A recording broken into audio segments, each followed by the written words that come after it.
अल्पसंख्यक खास तौर से मुसलमानों को लेकर के जिस तरह से देश में और विशेषकर उत्तर प्रदेश में लव जिहाद जैसे मामलों को उठाया जा रहा है, और खास तौर से आरोप लग रहे हैं कि एक विशेष कम्युनिटी यानी मुसलमानों को नाम देखकर, उनकी पहचान देखकर उन्हें टारगेट किया जा रहा है वहां की पुलिस के जरिए, वहां की हुकूमत के जरिए। तो इन सब चीजों को लेकर के हमारे साथ बातचीत करने के लिए मौजूद हैं सुप्रीम कोर्ट के अधिवक्ता हैं, लॉयर हैं, महमूद प्राचा साहब। महमूद प्राचा साहब, कैसे आप देख रहे हैं, जिस तरह से कहना नहीं चाहिए हम लोगों को कि नाम और पहचान देखा जा रहा है, अधिकार बकायदा दिए गए हैं संविधान के अंतर्गत, लेकिन फिर भी ये कहने के लिए आज मजबूर होना पड़ रहा है, लोगों को कहना पड़ रहा है कि हमें नाम और पहचान देकर के अलग अलग मसले मसाइल में टारगेट किया जा रहा है।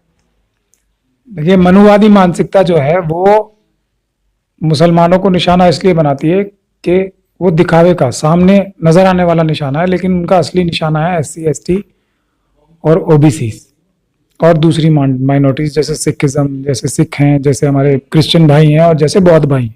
असली निशाना उनके पर वो है, लेकिन मुसलमानों की नफरत पैदा करके वो बाकी सब लोगों को बेवकूफ बनाते हैं, यानी सिर्फ एक डर पैदा करके। तो ये असली वजह है।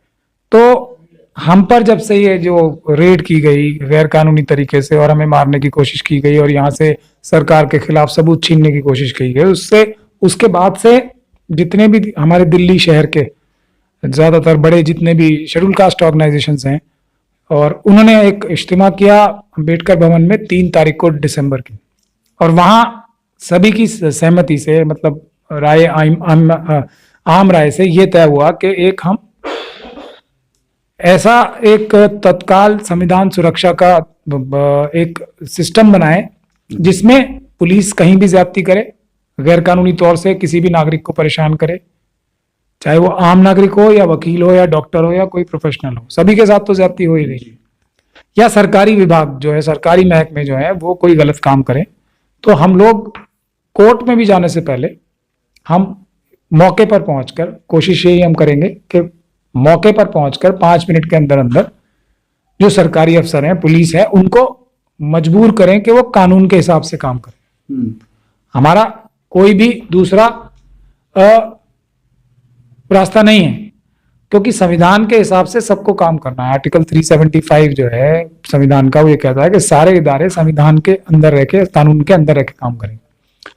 तो एक आम नागरिक का भी ये फर्ज है कि वो पुलिस ऑफिसर्स को और सरकारी महकमे को ये मजबूर करे कि वो संविधान के अंदर रह के काम करें। तो ये काम के लिए हम क्विक रिस्पांस टीम यानी कि तत्काल संविधान सुरक्षा नाम से एक हम मुहिम चलाने वाले हैं दिल्ली में, और दिल्ली को उसका मॉडल राज्य बनाया जाएगा।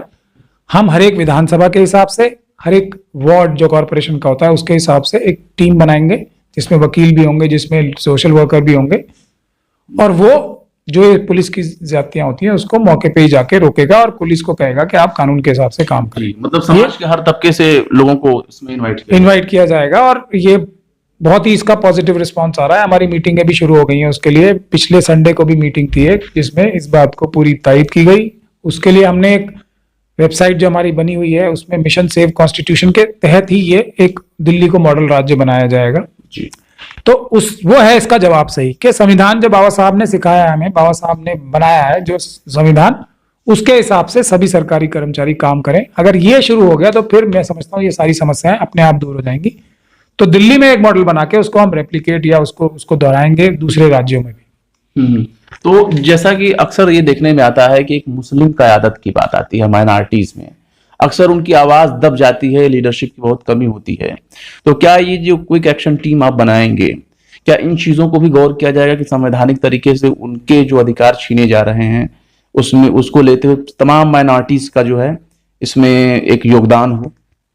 देखिए, उसके लिए हर एक कम्युनिटी को, जैसे मुस्लिम कम्युनिटी है उसको एक अलग से अपना वो बनाना चाहिए, एक तंजीम बनानी चाहिए जिसमें आपस में सभी इख्तलाफात भुलाकर, हम लोग 15% है मुल्क में, तो 15% एक जहती से एक रद्द अमल तय कर सकें, कोई रास्ता तय कर सकें। उसी प्रकार से शेड्यूल कास्ट कम्युनिटी को भी एक साथ होकर 17% है वो अपना एक रद्द अमल बनाना चाहिए। वो अपनी पॉलिटिकल अलायंसेस भी करने के लिए वो फ्री हैं।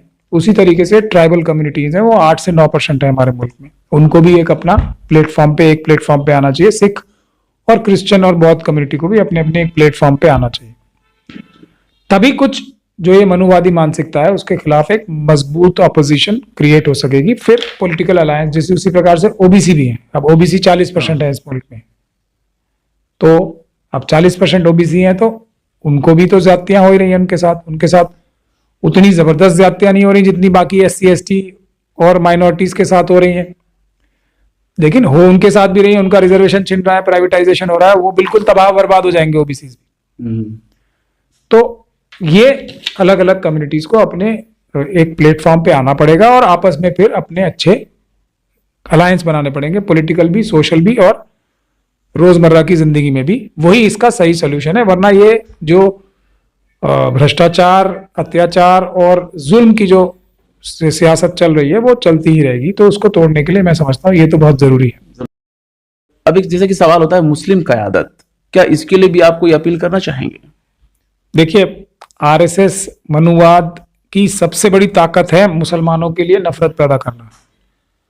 तो मुस्लिम क़यादत से और मुस्लिम कम्युनिटी से मैं यही अपील करना चाहूंगा कि जो हमारे जैसे लोगों पे तक भी अब हमला हो रहा है, जो कि पूरी तरीके से कानूनी और संविधान से काम करते हैं, किसी और रास्ते की तरफ देखते भी नहीं है, और हमारे ऑफिस पे अगर 200 लोग हमला कर सकते हैं बंदूकधारियों समेत, 20 लोग ऊपर आ जाएं और ये सब कर सकते हैं, तो अब मुस्लिम समाज को भी बैठ के सोचना पड़ेगा कि संविधान के दायरे में रह के, कानून के दायरे में रह के हमारा क्या रद्दोमल होना चाहिए। क्योंकि हम ही लोग अगर आरएसएस और मनुवाद को सही रिस्पांस देंगे तो वही असली इनकी जो साजिश है मुल्क के खिलाफ, मुल्क को कमजोर करने की साजिश, वो टूटेगी। तो मुस्लिम कम्युनिटी की मैं सबसे बड़ी रिस्पॉन्सिबिलिटी समझता हूं आरएसएस को रोकने में। तो मुस्लिम कम्युनिटी से मैं यही गुजारिश करूंगा कि अपने अपने इख्तिलाफात भुलाकर एक प्लेटफॉर्म पे आए, एक कोशिश करें कि हम सब लोग बैठ के 15% कोई कम नंबर नहीं होते हैं, एक रिस्पॉन्स तैयार करें, एक साथ बैठे, अपने जाती मफादात, जाती इख्तिलाफात खत्म करके एक प्लेटफॉर्म पे आए। यही मैं आजिज़ी के साथ सबसे गुजारिश करूंगा, और इस काम के लिए हमारी भी मदद करें, हम भी इसके लिए कोशिश कर रहे हैं, और बाकी सब लोगों से भी अपील करते हैं कि इस काम में मदद करें, बाकी सब मुश्किलें आसान हो जाएंगी। बाकी सब मुश्किलें आसान हो जाएगी। जाहिर सी बात है, समाज के हर तबके से लोग इकट्ठे हों, आपस के मतभेद को खत्म करें, इख्तलाफ को खत्म करें, तभी किसी जुल्म से, किसी जुल्मत से लड़ा जा सकता है। अत्याचार से लड़ने का यही एक तरीका है। कैमरा पर्सन वसीम के साथ दिल्ली से शम्स तबरेज, टाइम्स मेल।